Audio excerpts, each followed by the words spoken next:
혹시 열심히 달려서 목표했던 자리에 올랐는데 막상 도착해보니 거기가 끝이 아니었던 적 있으신가요?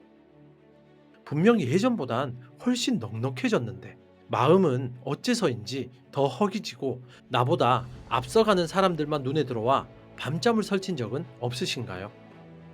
마치 밑 빠진 독에 물을 붓는 것처럼 채워도 채워도 채워지지 않는 그 공허함.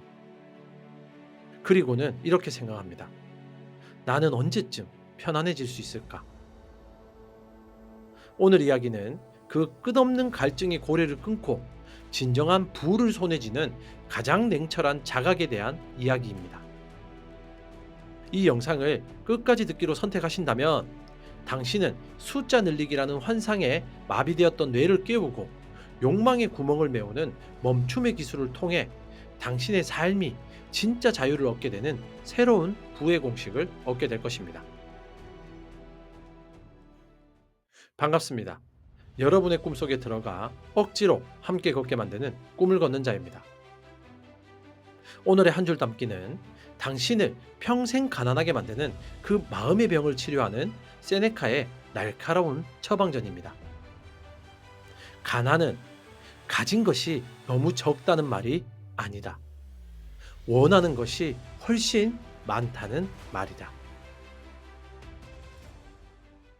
마실수록 타들어가는 소금물의 저주. 우리 한번 솔직해 봅시다. 지금 당신을 괴롭히는 것이 정말로 생존의 문제입니까?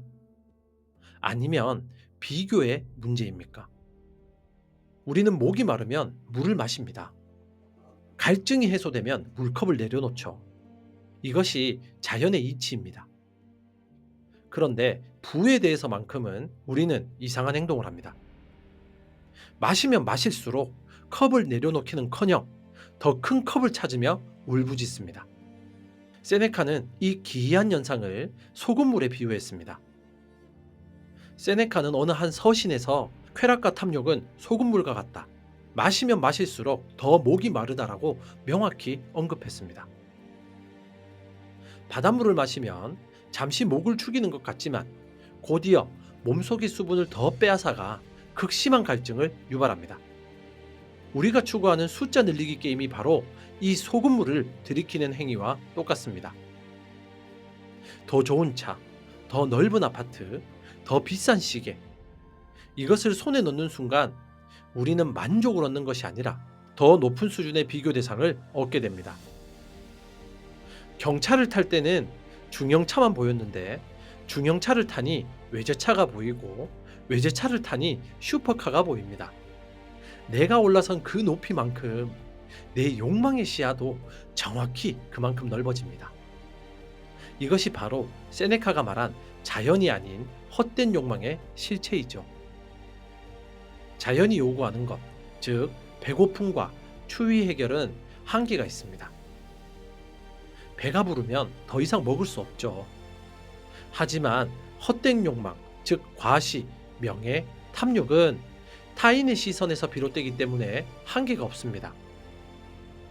이 한계 없음이 바로 가난의 본질입니다. 아무리 많은 재물을 창고에 쌓아도 당신이 덜하고 외치는 순간 당신은 부족한 사람입니다. 부족한 사람을 우리는 가난한 사람이라고 부릅니다. 반대로 가지는 것이 적더라도 이만하면 충분하다라고 말할 수 있다면 그 사람은 부족함이 없는 사람이죠. 부족함이 없는 사람을 우리는 부자라고 부릅니다. 세네카는 루킬리우스에게 보낸 편지에서 이렇게 일갈합니다. 창고에 얼마나 많은 금이 있는지는 중요하지 않다. 중요한 것은 그가 자신의 창고가 아니라 남의 창고를 기웃거리고 있다는 사실이다. 남의 것을 탐하는 자는 왕이라고 해도 거지와 다를 바가 없습니다. 당신이 지금 불안하고 초조한 이유는 당신의 능력이 부족해서가 아닙니다. 당신이 지금 끝이 없는 레이스, 즉 결승선이 계속 도망가는 저주받은 트랙 위를 달리고 있기 때문이죠. 이 트랙 위에서는 아무리 빨리 달려도 영원히 2등일 수밖에 없습니다. 이 소금물의 굴레를 깨닫는 것, 아, 내가 지금 물을 마시는 게 아니라 독을 마시고 있구나라고 자각하는 것. 이것이 진짜 부자가 되기 위한 첫 번째 각성입니다. 구멍난 항아리를 메우는 뺄셈의 기술. 자, 그렇다면 우리는 어떻게 해야 이 지독한 소금물의 저주에서 벗어날 수 있을까요? 그리스 신화에는 다나이드의 항아리 이야기가 나옵니다. 밑 빠진 항아리에 영원히 물을 채워야 하는 형벌이죠. 세네카와 스토아 철학자들은 탐욕스러운 사람을 이 형벌에 비유했습니다. 당신은 지금 구멍난 항아리와 같습니다. 많은 사람들이 이 항아리를 채우기 위해 수도꼭지, 즉 수입을 더 크게 틀려고만 합니다. 투잡을 뛰고 주식을 하고 잠을 줄입니다. 하지만 세네카의 해법은 충격적일 정도로 단순하고 본질적입니다. 수도꼭지를 틀지 마라. 대신 항아리의 구멍을 막아라. 이것이 바로 더하기가 아닌 빼기의 기술입니다. 우리는 부를 소유의 축적이라고 배웠죠. 하지만 세네카에게 부란 욕망의 제거입니다. 이것을 실천하기 위한 구체적인 방법은 무엇일까요? 첫 번째는 필요와 허영을 칼같이 수술해내는 것입니다. 쇼핑을 하거나 무언가를 원할 때 스스로에게 잔인할 정도로 물어야 합니다. 이것이 나의 생존과 자유를 위해 반드시 필요한가? 아니면 누군가에게 보여주기 위한 무대 소품인가? 대부분의 가난의 마음은 내가 주인공이 아니라 관객들을 위해 살려고 할 때 발생합니다. 관객들의 박수를 받기 위해 비싼 옷과 차를 사는 행위, 그것은 내 돈으로 남의 눈을 즐겁게 해주는 가장 어리석은 봉사활동입니다. 그 허영이라는 구멍만 막아도 당신의 항아리는 순식간에 차오르기 시작합니다. 적은 물로도 찰랑거리는 그 충만함을 경험하게 됩니다. 두 번째는 운명을 주인의 자격으로 받아들이는 것입니다. 세네카는 운명은 짐을 지우지만 저항하는 자는 질질 끌고 가고 순응하는 자는 인도한다라고 했습니다.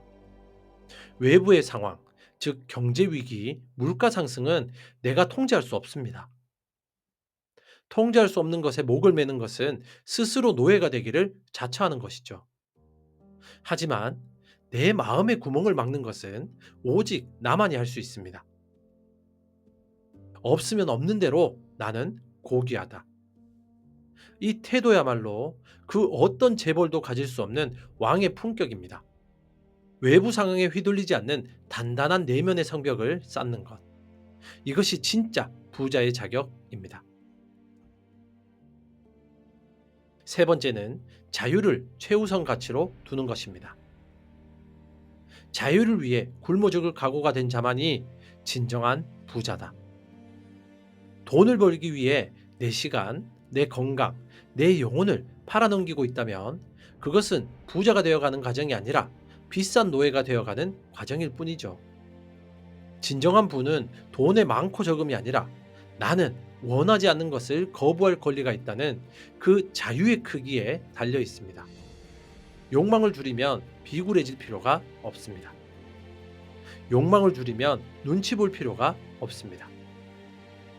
그때 비로소 당신은 돈이라는 주인에게서 해방되어 삶이라는 왕국의 진정한 통치자가 됩니다. 구멍난 항아리를 탓하지 마세요. 더 많은 물을 주지 않는 세상을 탓하지 마세요. 그저 조용히 그 구멍을 막으세요. 그러면 당신은 이미 가진 것만으로도 넘치도록 풍요롭다는 사실을 발견하게 될 것입니다. 어쩌면 우리 모두는 행복이라는 파랑새가 저 먼 곳에 화려한 백화점에 있다고 믿으며 헤매고 있었는지도 모릅니다. 하지만 세네카는 우리에게 속삭입니다. 행복은 무언가를 더 담는 데 있지 않고 불필요한 것을 비워내는 데 있다. 소금물을 들이키던 그 컵을 내려놓으십시오. 밑 빠진 항아리의 구멍을 들여다보세요.